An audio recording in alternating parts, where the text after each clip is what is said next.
Welcome, everyone. It's good to see a lot of you able to join us again today for the reinitiation of our weekly webinar series. We've taken the last couple of weeks off to sort of put wraps on the summer. Not much of a vacation schedule, to be honest, but just a little downtime before we get kicked up here again at Rice. Classes are set to start in a week and a half, and I know a lot of us have been busy sort of wrestling with the transition to online or dual mode teaching. But we thought we'd start the fall season off, if you will, with a discussion about what's been going on in petroleum markets. Suffice it to say, it's been a wild ride. I was actually watching an Astros game just the other night, and I think it was Jeff Blum made a comment along the lines of "that is so 2020," and it just sort of made me chuckle because I think a lot of you can relate to how you felt with regard to the year 2020 and that from that perspective. So when we talk about petroleum markets, we talk about crude oil, we talk about geopolitics. 2020 is a year that we will be talking about for a long time. Lots of different things have happened. Start the year at $65. There were some warning signs about the health of the shale sector in the United States in particular. A lot of discussion about pending peaks in demand. We're starting to mount, particularly with electrification in many sectors, the transportation sector specifically. But nobody saw this coming. When the coronavirus really took hold of the year, we saw an unprecedented collapse in demand. We saw unprecedented volatility, and the world has been shaken to its core ever since. Two of my colleagues that are on with me today, Mark Finley and Jim Krane, have been with me a few times already this year to talk about what's been going on in petroleum markets. And I'm really happy to have them back here with me again today to try to sort through, if to the best we can, what's going on now, sort of how things are shaping up, and perhaps even make a few statements about where we think things might be going. I think Mark made a comment many months ago that along the lines that there's so much uncertainty. If anybody tells you they know what's coming, they're just making it up. So I thought that was kind of funny, and I think it's still very apt in the context today. So with that, what I'd like to do is first pass it to Mark. I think he's going to make a few comments about the current market. And then we'll pass it over to Jim for some comments about what's been taking place in the backdrop and how things are shaping up geopolitically, and then we'll open it up to Q&A. So with that, Mark, the floor is yours. Great. Thank you, Ken. And thanks to all of you for taking time out of your Friday afternoon, evening, morning, depending on where you are around the world. I hope that you and your loved ones have been keeping well and safe through this challenging time.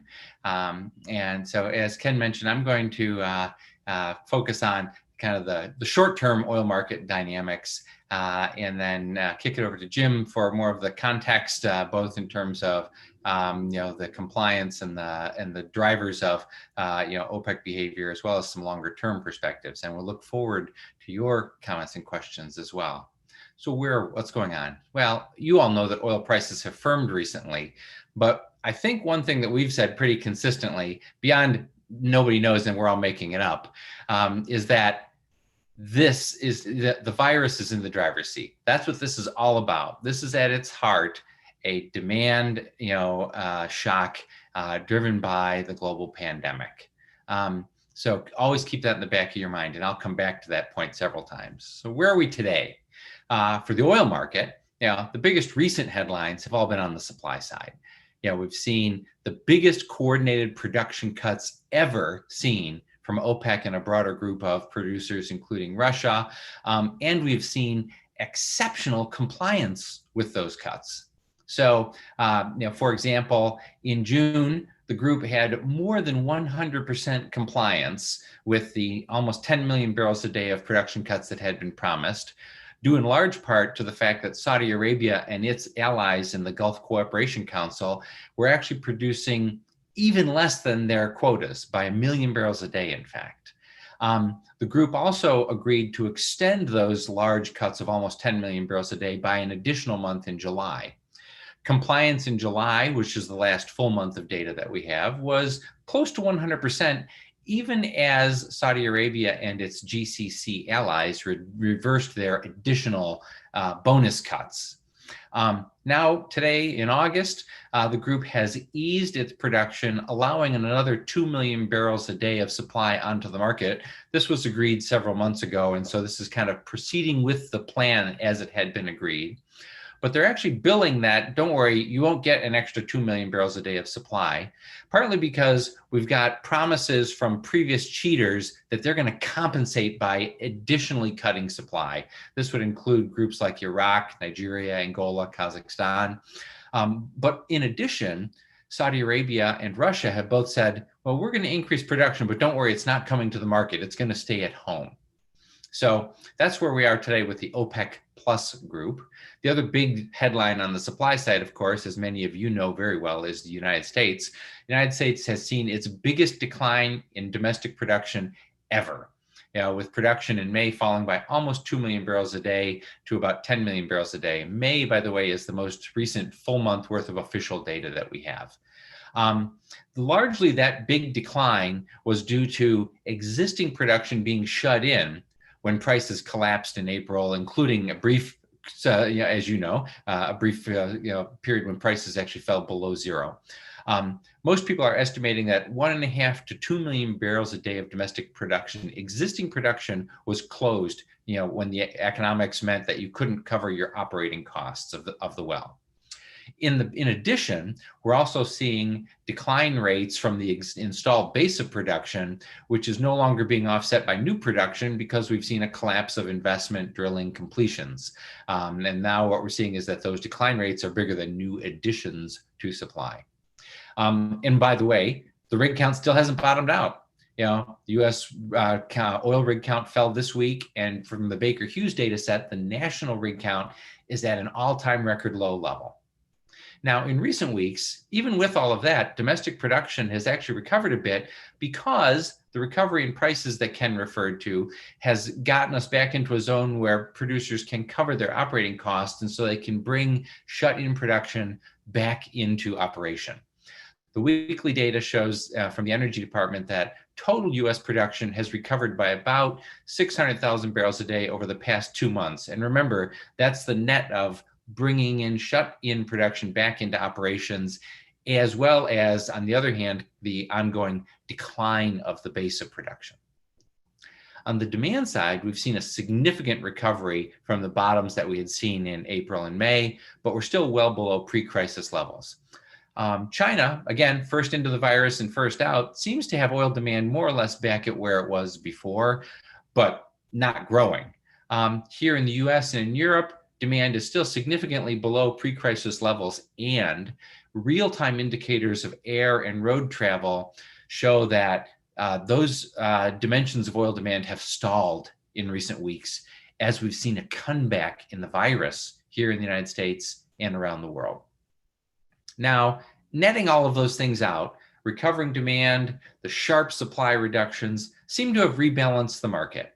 After having seen a record surplus in the second quarter due to collapsing demand and supply struggling to keep up, the market now has moved into a deficit. U.S. inventories peaked in early July and have been falling consistently, and prices on the back of that have recovered. By early July, WTI was back at $40, and it's been pretty stable at that level since. Moreover, future expectations have changed significantly. Not future expectations, but the relationship to the price today. In the depths of the collapse, we saw a record contango in futures prices, meaning that the gap between where prices were at the time and where prices were expected to be was at an all-time record gap. The markets are still in a gentle contango, meaning that the market expects prices to go up by a couple of bucks over the next few months, but that's narrowed considerably and is essentially flat today. So that's where we are today. Where are we going? That's what you all want to know. Remember, the virus is in the driver's seat. While we're still expecting a sharp recovery in global oil demand next year, risk seems to be growing, both in terms of oil demand and the broader US and world economy. And so the key questions to watch is, will the virus pick up again in the wintertime? That's typical for coronaviruses. How will the reopening of schools and businesses impact the spread of the virus through the population? How will governments respond, both in their efforts to contain the virus and their stimulus packages to maintain economic activity? Both of those have implications for oil demand and for the economy. While we're still expecting big year-on-year increases going forward, some analysts have now begun to moderate their future forecasts. By the way, as an aside, we're going to see huge numbers in the future for the growth of oil demand, as well as for growth in economic indicators like jobs and GDP. Do not interpret those big, huge numbers to mean that things are great. Rather, it's a demonstration of how far we fell to begin with. And here's an example from oil. Next year, the International Energy Agency is projecting all-time record growth of oil demand worldwide of over 5 million barrels a day. But that will only get the level of oil demand back to where it was in 2016, because the decline this year has been much bigger. So don't be fooled when you see big growth numbers going forward. Meanwhile, on the supply side, OPEC has just begun to increase production. That was the original plan. And there's another moderation, another 2 million barrels a day of supply coming, at least based on current plan, by the end of the year. Now, what's going to happen beyond that? We know that the Saudi and Russian production increases, that they've said, don't worry, it's going to stay at home. It can't stay at home forever. It's a global market and it's coming at some point. Will the cheaters actually deliver on their compensating cuts? I noticed that this week, Nigeria, one of its efforts to comply with its crude oil production cuts was an effort to reclassify some of its production as condensate instead of crude oil. But the biggest question by far is, can the group stay together and stay disciplined? We've already seen disagreements on strategy and tactics between Russia and Saudi Arabia, for example, most recently on whether to extend the initial cuts into July. Jim will talk more about this shortly. Other big uncertainty, of course, is here in the US. The US Energy Department this week updated its forecast, and they say that US oil production is going to go from 10 million barrels a day to 11 by the end of the year and 11.5 by the end of 2021. People on this call know a lot more about this than I do, but to me, that feels really optimistic. For one thing, how much more scope is there to bring shut-in production back? Most of it seems to be back online, and what isn't are places like North Dakota where there's remaining pipeline bottlenecks. We're seeing talk about potentially using rail and truck to get oil to market again. That needs a price and it has a cost with it. We've seen that drilling is still falling off. Completions seem to have bottomed out, but again, way below pre-crisis levels. What price is needed going forward to get the industry back to work? Bearing in mind not only the broader economic context, but financial pressures from investors, hedges rolling off, potentially balanced by some cost cutting and some benefit from stimulus and regulatory support. But the 800-pound gorilla in the room for U.S. supply is decline rates. The U.S. Energy Department estimates that the base of U.S. production with no drilling would fall by about 500,000 barrels a day every month. So you need to do a lot of new drilling and completions just to stabilize production, let alone to grow it going forward. And what price is needed, again, to get the industry back to work. And finally, there's a lot of inventory out there still. Nobody knows for sure. We don't have global data on inventories. But the IEA's global surplus in the first half of this year, both inventories that we can measure and unaccounted for barrels, was over 1.3 billion barrels. Here in the US, inventories have grown by about 200 million barrels so far this year. If, from this point going forward, growing demand and US and OPEC production cuts result in a shortfall globally of 3 million barrels a day, which is a huge shortfall, it would take until about Halloween of 2021 to get inventories back to where they were when we started. So what do we watch going forward? Well, remember, the virus is in the driver's seat. So the first thing to watch is the progression of the virus through the population and policies responding to it. By the way, you can gauge oil demand in near real time by looking at real-time indicators of road and air travel. On the supply side, look at OPEC plus cohesion and compliance and US activity levels. And then finally, when I was an analyst and a manager, at both BP and the CIA, I used to always tell my analysts, if you want to understand any market in the world and you only get one data point, make that one data point inventories, because that's where supply and demand meet each other. So my final thing to watch going forward is what's happening with inventories. Let me pause there. Again, I hope this is a useful contribution. Jim, let's take it over to you next. Well, thanks, Mark. It's super interesting. I mean, I got to say, if the virus is in the driver's seat, that virus is making some pretty evasive maneuvers here, because seems to be staying with us longer than I expected anyway. So this is a fantastic rundown of markets and where we are now, with a ton of numbers and lots of stuff to think about. I bet some folks are probably going to want to watch that again to get through all that stuff. Some really rich stuff. So I'm going to start out talking about just what was going on with OPEC a little bit. So back in April, we had this real cat fight, really, between the Saudis and the Russians. Saudis launched a price war, and for oil producers, it was a disaster, really, for about 5 weeks, right? And then the Saudis walked it back. They brought OPEC back together, and Saudi Arabia cut its own production from this record high of just above 12 million barrels a day, all the way back down to 7.5 million barrels a day, and OPEC Plus basically fell in line behind it. They, as Mark said, cut almost 10 million barrels a day, with imposing some really tough quotas, and even went even above 10 million for a little bit. So Mark and I wrote a recent blog post where we described it, the transformation in kind of cinematic terms, saying it was like the gang that couldn't shoot straight suddenly transformed itself into Ocean's 11.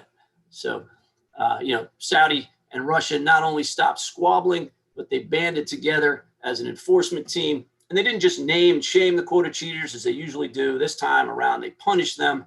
And Saudi oil minister Prince Abdulaziz demanded that the cheaters pay what compensation, as he described, for overproduction, by cutting more the next month, in the coming month, which turned out to be pretty effective, because since oil prices were rising by then, nobody wanted to go along and push their cuts into the future, right? So you had some national leaders that were initially refusing to go along, Angola, Nigeria, and Iraq, and they fell in line, at least ostensibly, as Mark pointed out about this interesting condensate reclassification here. They initially fell in line anyway, in verbal terms, after the Saudi intervention. And then Russia did the same thing with Kazakhstan. So they pushed Kazakhstan to stop cheating and make some compensatory cuts. And the oil prices, as we've seen, recovered somewhat. And OPEC Plus was, they're looking pretty successful, pretty nimble, really, once again. And to me, I find OPEC's ability to do this is I've never ceased to be surprised by it. I mean, it's OPEC's ability to convince disparate countries around the world to make these national sacrifices in the interest of the collective good. This kind of behavior has really never been the norm in international relations, especially in this kind of me first populist era that we're in now. And somehow the Saudis can make it happen. All the OPEC countries, of course, gain because by cooperating, by pushing the oil price up, they actually gain more if they cheat. So there's always that incentive.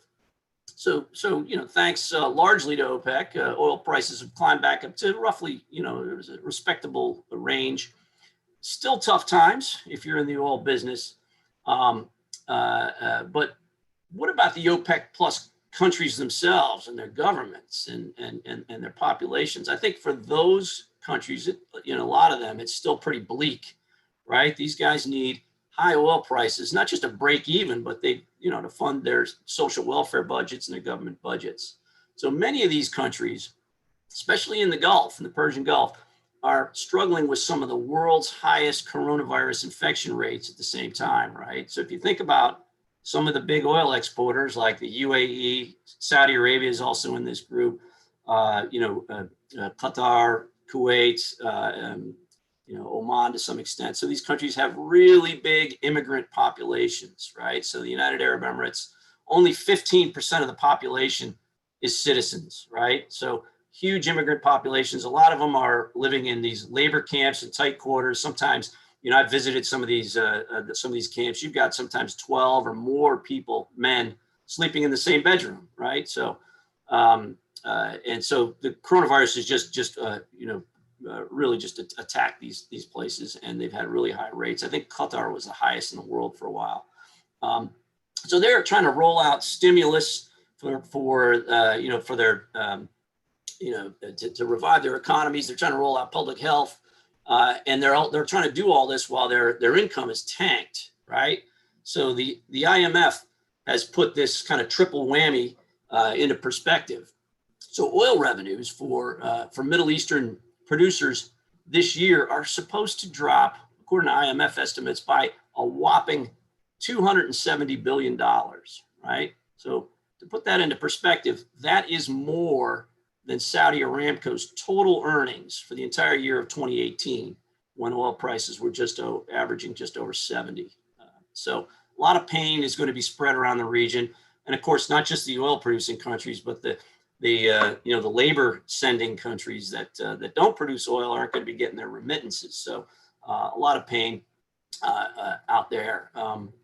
So the IMF has also downgraded pretty dramatically its GDP forecast for Saudi Arabia. So instead of a mild, just over 2% contraction, the Saudis are now looking almost at an almost 7% GDP contraction. Their government revenue was down 50% in the second quarter. Non-oil revenue was down even higher, so 55%. And government spending has dropped only by about 17%. So you can see where this is going. So what did the Saudis do, and what are some of the other countries doing? Well, I'll just give you a couple data points on Saudi Arabia. So they tripled their value-added tax to 15%, which is, in a country in an autocracy with no representation, taxation is not always it's in a very an acceptable way of funding the budget. So they tripled that, and Aramco has just announced that it's going to cut capital spending for the next 3 years by as much as half over last year. Now, Aramco post-IPO is now stuck paying this dividend that it promised. And their second quarter cash flow was only about just over $6 billion, down from about 20 last year. And they've got a dividend payment to pay home that's almost 19 billion. So, I think thankfully for them, most of that payment goes to the Saudi government, and one expects that they'll be understanding.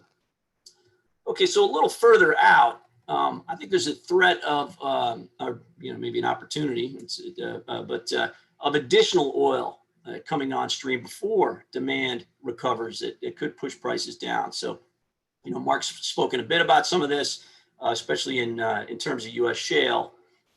We've got these three big OPEC producers that are still offline, or almost offline, right? Iran, Libya, and Venezuela. Now, Venezuela and Libya, it doesn't look like they're going to be bouncing back real soon. But Iran is really only being held back by U.S. sanctions. The JCPOA, the Iran nuclear agreement, Trump pulled out of that unilaterally, and he's running against a guy who was one of the architects of that plan. So if Biden gets in, I don't think the JCPOA will be revived on day one, but it could happen conceivably within the first year. So ironically, if there is a Biden administration, that could bring more oil to market. And if the coronavirus hasn't been vanquished by then, Iran's return could actually exacerbate market pain. And then finally, I just wanted to bring up a couple issues that you may be hearing about around the media that might make good fodder for discussion here. So the coronavirus obviously creating lots of uncertainty around oil demand and even oil's long-term future. You've probably seen some things about that in the media.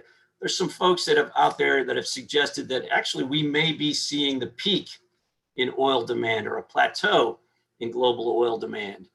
Now, to me, when I think about the push and the pull, it's like it seems like it's a battle between income growth in the developing world and climate-driven oil substitution and efficiency in the rich world. So there's a lot more people in the developing world, so trends there carry more weight. But trends in the rich world also matter because they get adopted by developing countries. So on the downside for oil, you've got potential carbon regulations that are starting to look more and more likely. Green stimulus, we'll see if those things actually take off and do anything. Of course, as we're doing now, lots more Zoom and a lot less business travel. This is a rich world thing for now, but it looks like it'd translate well to poor countries, the ones that have bandwidth. Fewer vacation flights and cruises, of course. But on the upside, vacations are now, pretty carbon intensive road trips, sometimes with RVs, right?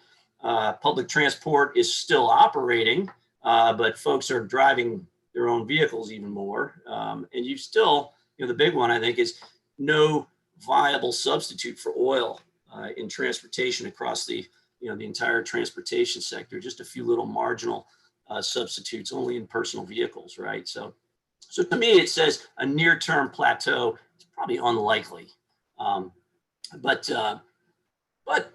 it is possible, and I think it's interesting. And I'll close with this, but that oil could become a less attractive business over time.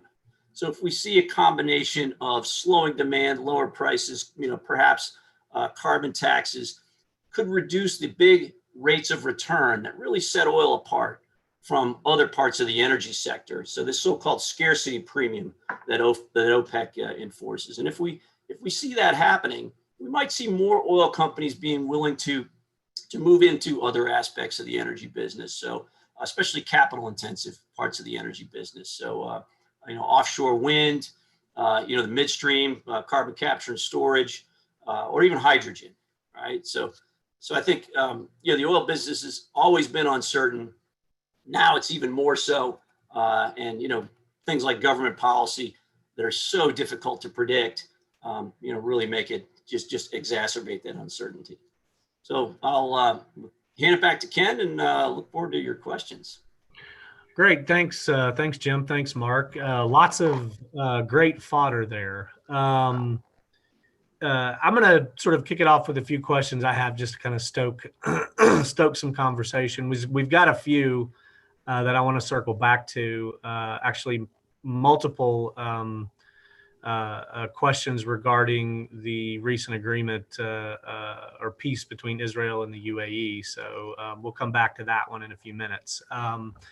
I want to sort of kind of launch with a question that kind of builds off of what you just said to close, Jim, about opportunities. And I'm going to challenge you a little bit to think not so much about the commercial landscape, but the geopolitical landscape just for a couple of minutes.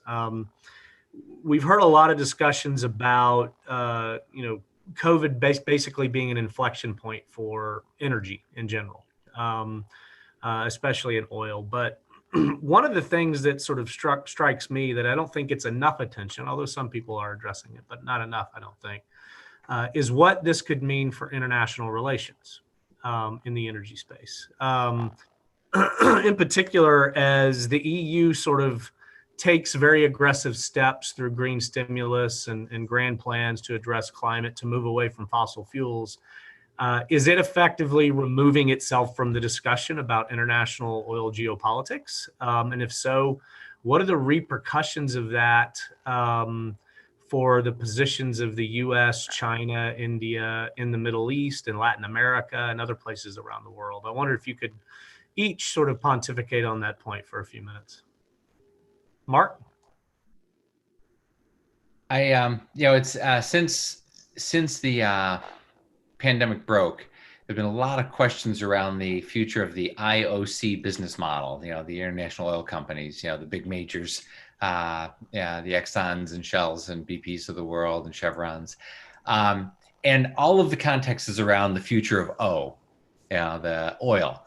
And I personally think that people aren't giving sufficient consideration to the risks to the I part of that, in the sense that this is a business model that's built around globalization, and we've been seeing a backlash to that, kind of nationalist measures, populist measures, kind of state champions, even before the pandemic. And I fear that the pandemic has the potential to be a significant acceleration of that backlash. And so, I think the future of globalization, the future of a rule-based international market-based system, is, the risks are mounting.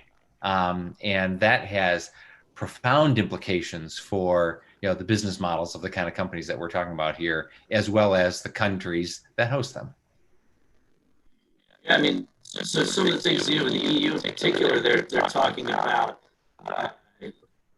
so carbon barriers to trade, right? So they want to start examining the carbon content in their imports, and putting a tariff or blocking it, so that their own industry that's decarbonizing isn't penalized, right? So the Trump administration has taken a dim view of this.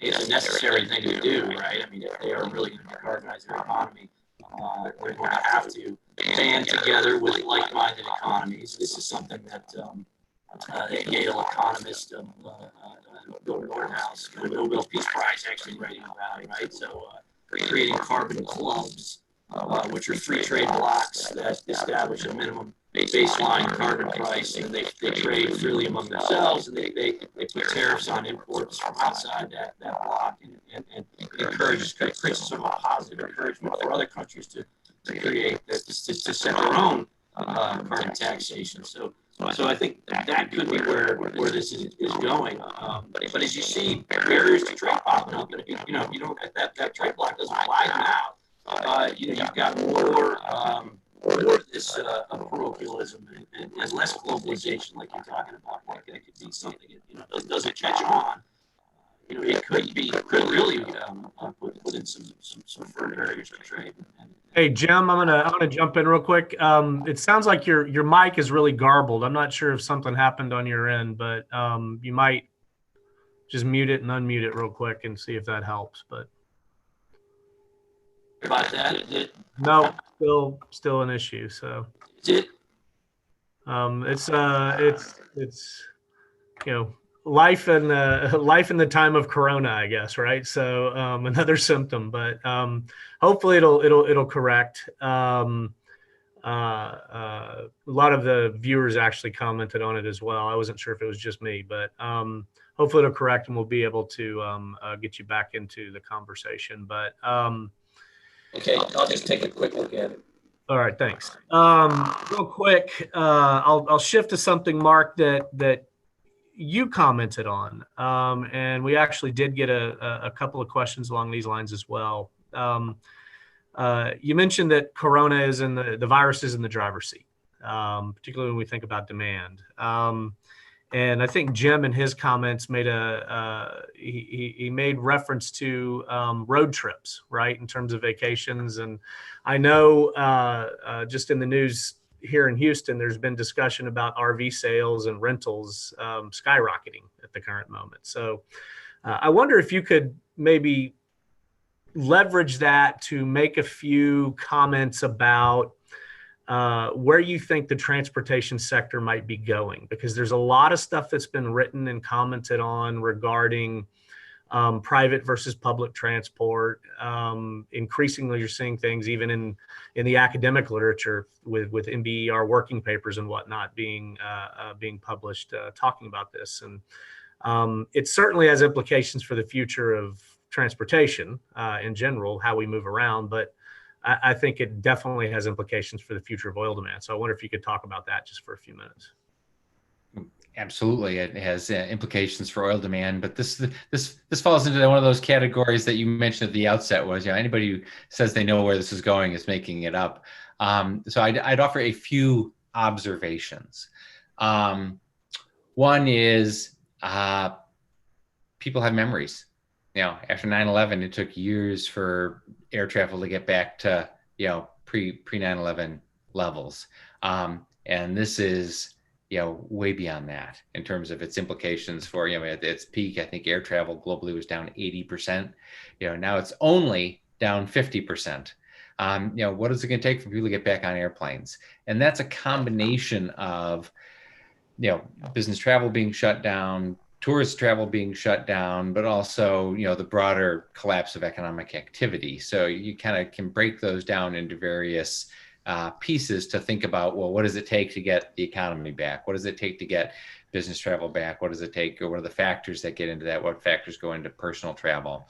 There's, lots of talk about how this has provided a boost to remote working and online meetings like this, which is awesome, but it stinks. At the same time. I mean, it's, we've within our team, we've been joking for, 4 months that, boy, we really need a happy hour. We need to get back together so we can have a team happy hour or something. And the reality is, it is a very good substitute for direct personal contact, but it's not a perfect substitute. So how does that net out?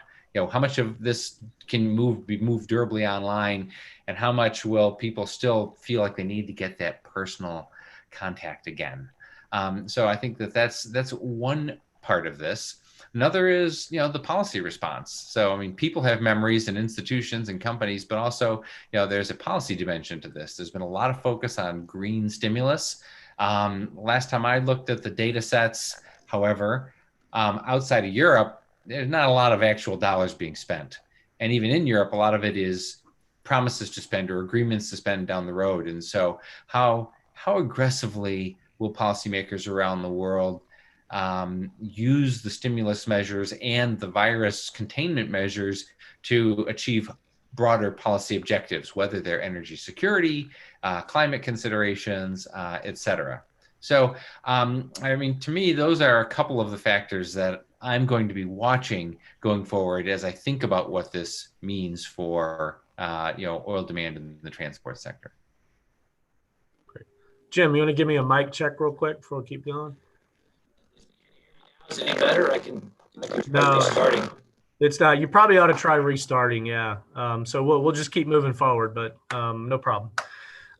So Mark, I'm going to ask you about the other side of the supply demand balance then, since while we wait for Jim to come back.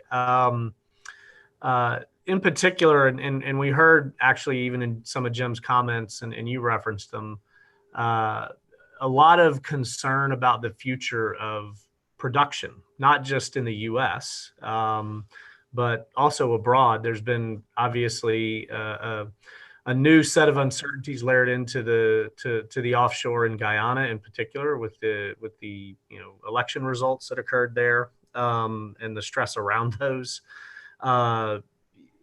The geopolitical stresses that Jim referred to in the Middle East, in particular, where government budgets for social programs really do heavily rely on oil.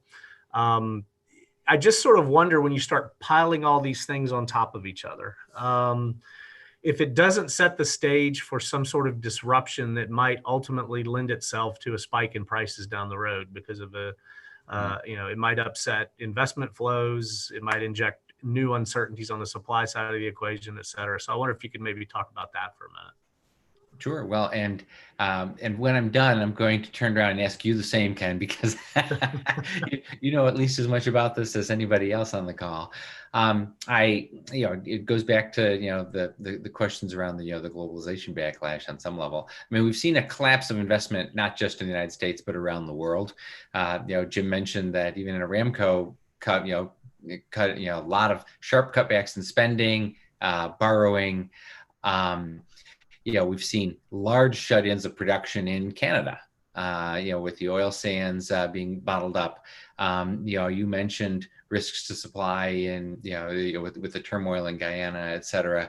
So let's not forget also, it has been less than a year since we saw the biggest single oil supply disruption in the history of the planet with the attack on Saudi facilities at EPCAC, and which many people attribute to Iran.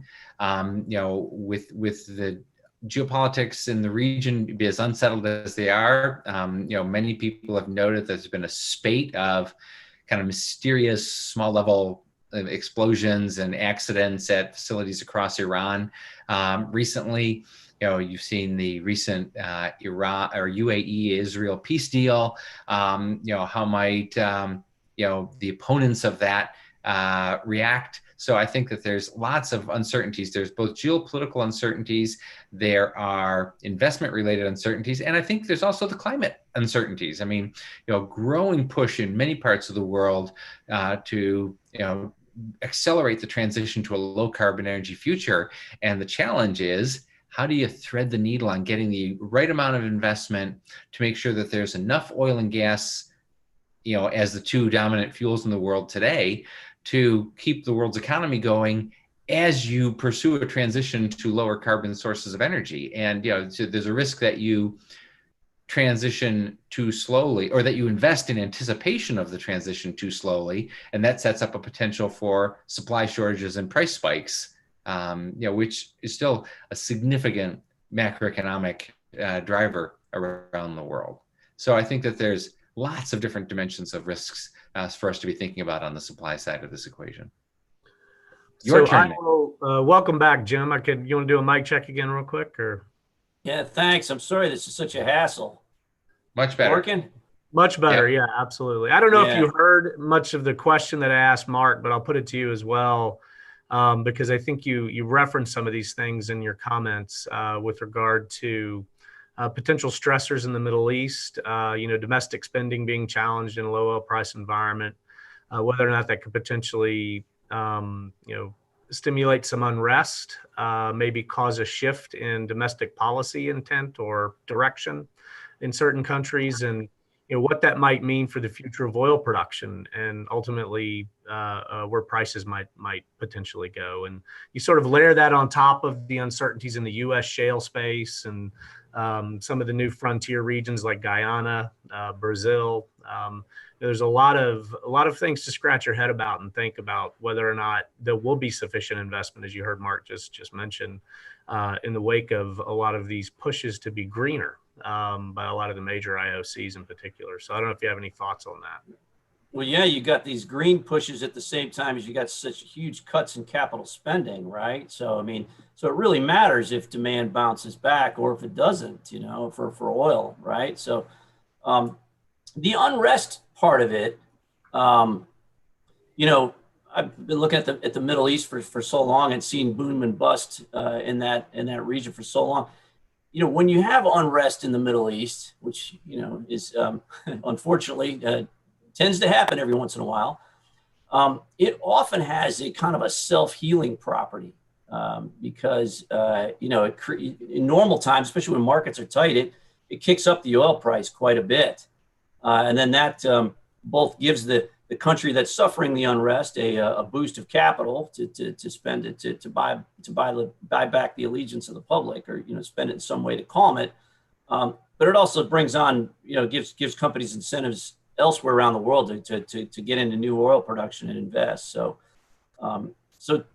actually unrest isn't always a bad thing for oil markets, unless it's I guess catastrophic or something really big like blocking of the Strait of Hormuz or full-on war where Saudi Arabia is involved, where we just saw those attacks on OPEC that were extremely sophisticated, and if that were followed up by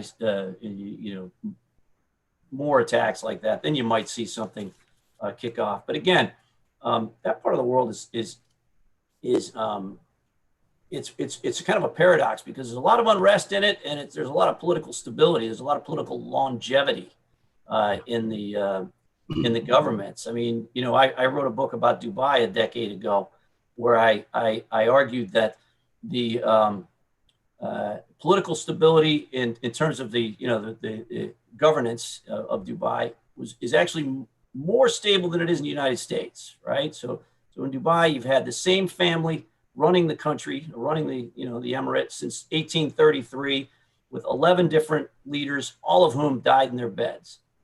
No overthrows, coups, anything. Whereas in the U.S., we've had 4 presidents assassinated in that same period, right? So It's not a perfect comparison, but people are surprised when they hear things like that. So I often think that there's a little too much credence sometimes given to political instability or weaknesses of ruling institutions. Some countries more weak than others, but some of them, like Saudi Arabia, at least until recently, until the current ruler, the ruling family there was like a one party state more than a monarchy. Even that family is so big, and there are so many of them, so many key levers of power. That's changing a little bit now, but we'll see where that goes. Great. So just since you said it, Mark, I'll sort of offer my thoughts on the question, because it'll lead me into a question about energy transitions that is sort of central to a lot of questions that have come through. So hopefully we'll be able to thread the conversation through a lot of the questions that have been presented by all of our viewers. But with regard to outlook for production, as always, it's going to be very much a function of price and cost. When we look at what's happened in the U.S. shale space, if you think back to 2008, between 2008 and 2014-ish, when prices ran up and then crashed and then ran back up, and the new normal was 100, everybody was talking about how vibrant shale would be in this new normal. And then when prices started to collapse, everybody said shale needs $80 a barrel to survive. And we saw how quickly that was not true, because markets themselves and actors within markets tend to be rather resilient in a variety of ways. So when I think about the question I put to you both, and think about the appetite for investment in the oil space, I actually I have uncertainty, right? Much more than I ever have before, largely because on the not only on the policy front, where you do have these sort of pushes, if you will, by governments and by investors for companies to be greener. You layer that against what's going on in other parts of the world, some of the anti-globalization sentiment, some of the concerns that are arising in Asia around the South China Sea and sanctions that the Trump administration is putting on China. You think about the election in Guyana and the uncertainties that were there. You just start going through the list of things where there are elements of uncertainty injected into oil markets specifically and energy markets more generally. I think we live in an incredibly interesting and uncertain time. All that said, the demand for oil is not going to, I don't think, disappear tomorrow. You've got a lot of installed capital that uses oil. You've got a lot of investments that are in the pipeline that will require oil as an input.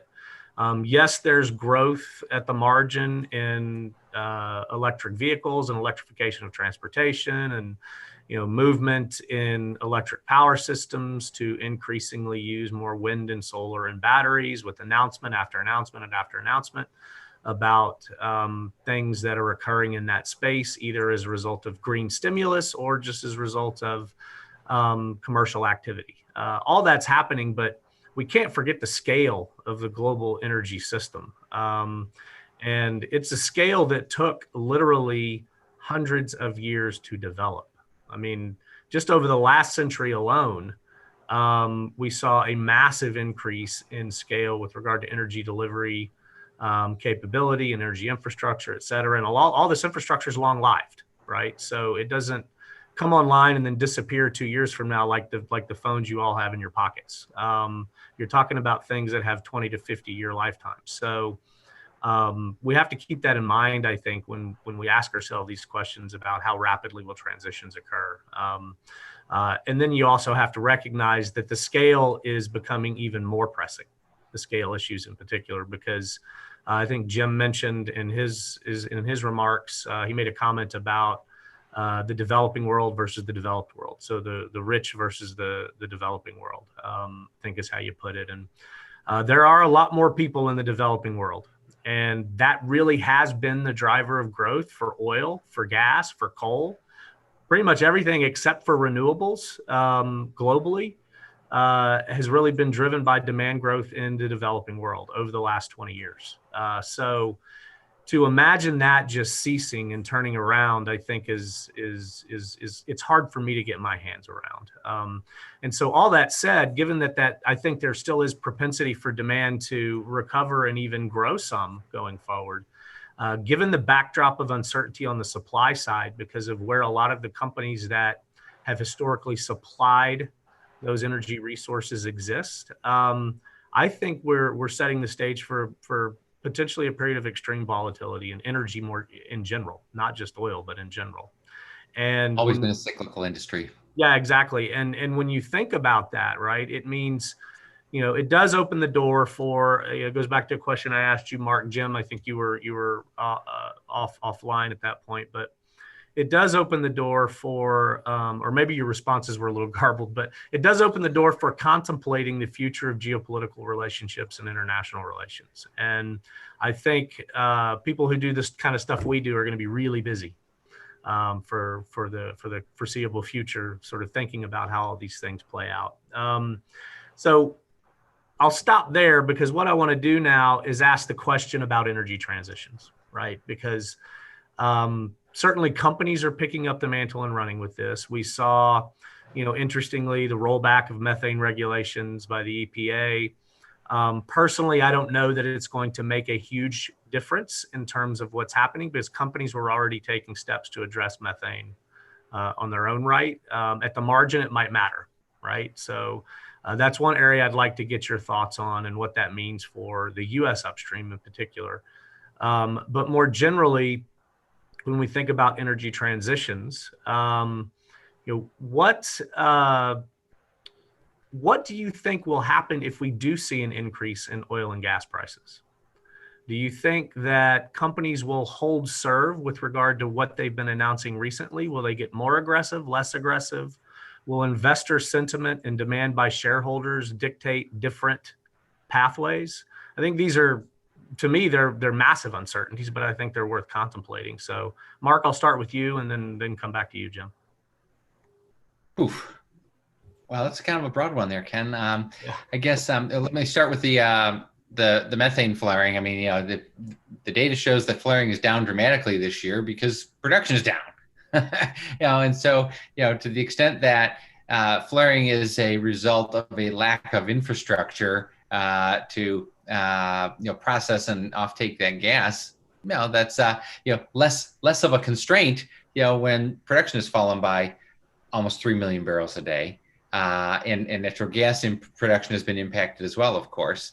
Where it goes from here, I mean, my attitude has always been, it's waste. I mean, it has monetary value, and so I think that there should be strong incentives for companies to manage that anyway, and that's even before the observation that methane is in multiples more powerful, orders of magnitude more powerful greenhouse gas than CO2, and so that there's strong policy imperatives to manage it as well. So it has to be managed, and I think in a lot of ways it should be, especially given the starting point that's been rebased, because of the collapse of investment in production, hopefully a manageable one going forward. More broadly on the transition, I have a presentation on the CES website, talking about how companies think about, both the market and the financial risks that's come from the energy transition, and some of the points we've already raised here. I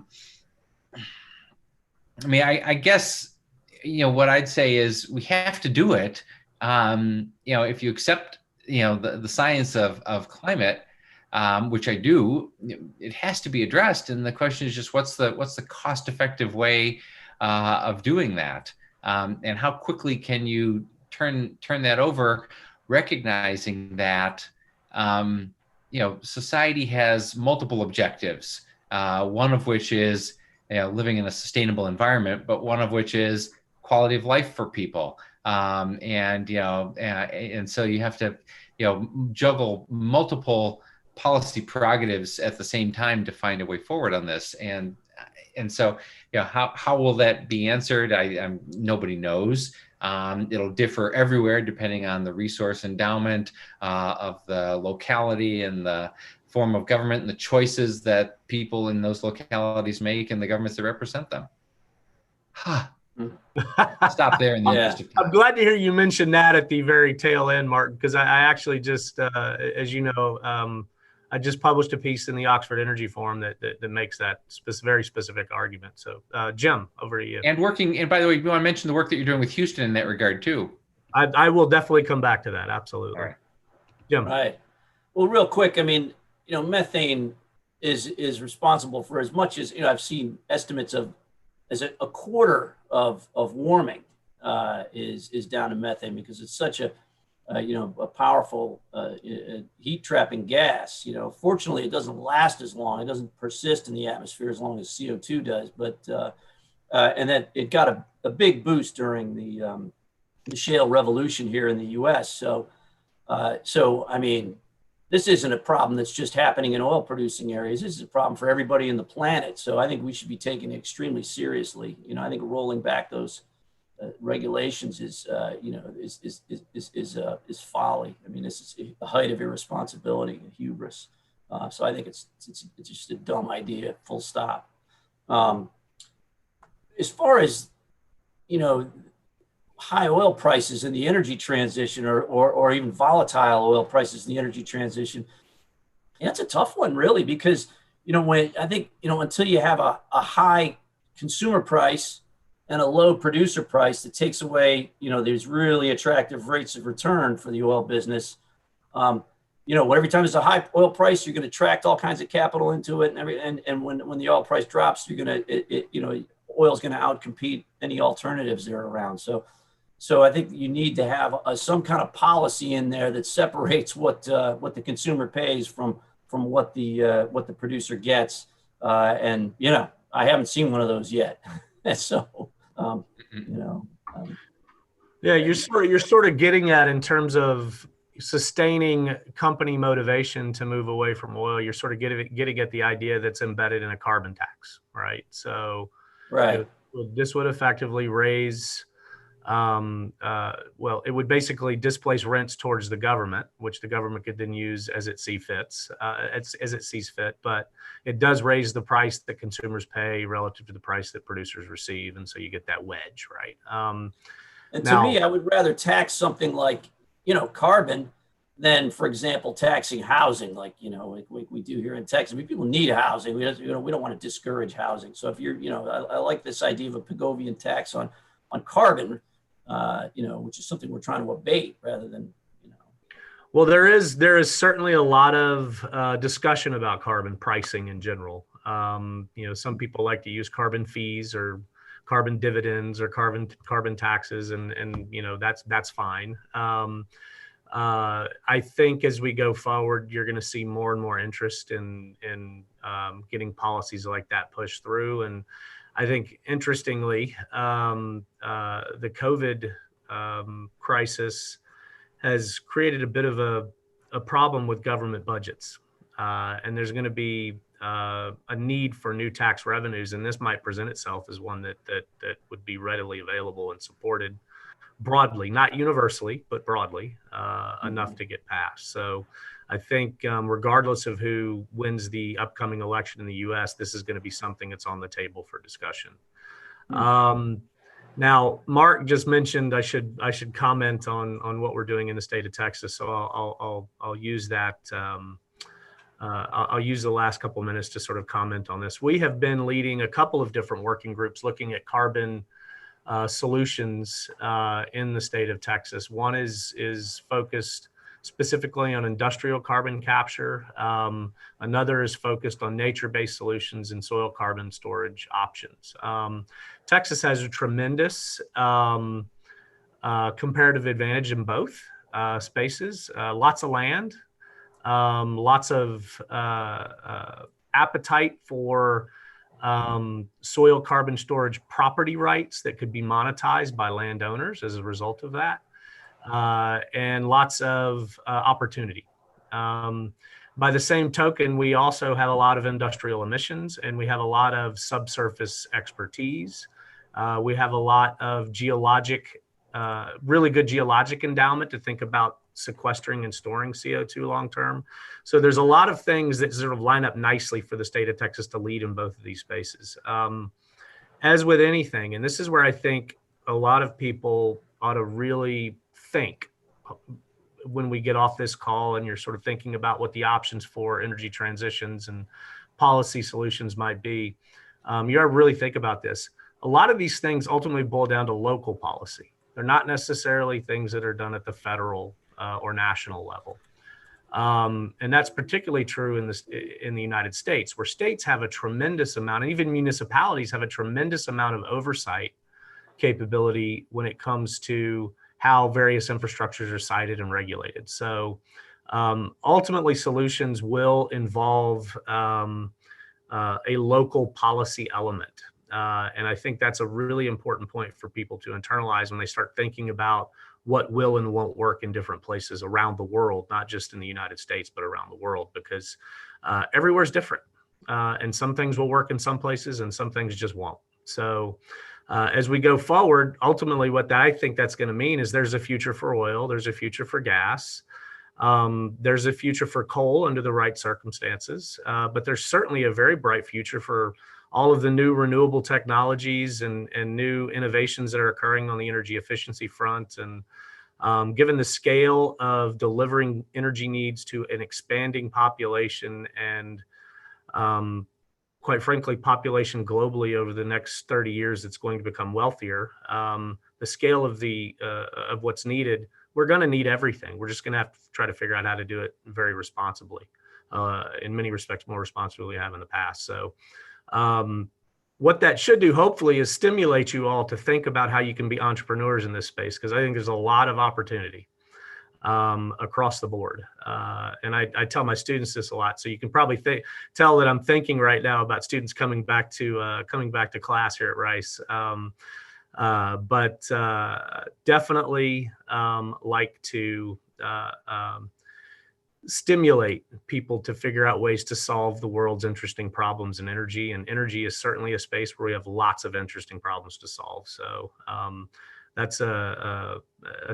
think that's how I kind of want to end this discussion, because we're up against it on time.